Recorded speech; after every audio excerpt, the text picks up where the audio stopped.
السلام عليكم ورحمة الله وبركاته.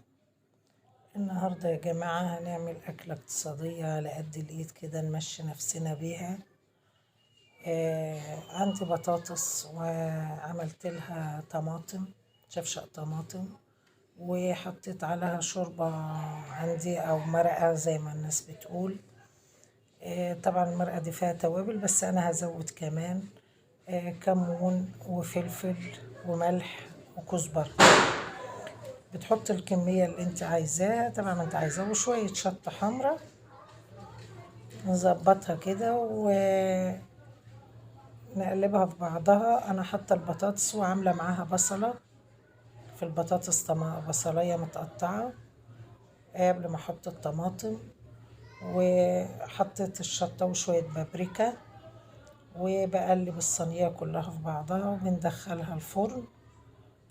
لو عندنا بواقي لحمة بواقي فراخ بنحطها فيها، بتاخد وش حلو كده.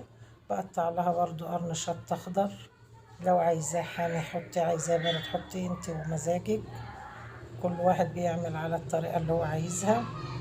الاكل بيطلع مظبوط يا جماعة وجميل لما بتعملي الحاجة اللي انت عايزاها.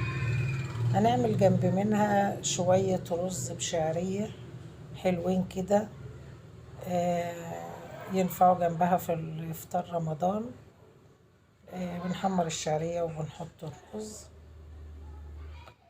في تحميرها طبعا بحط فيها قطعة زبدة صغيرة تديلها بس كده ريحة وطعم حلو.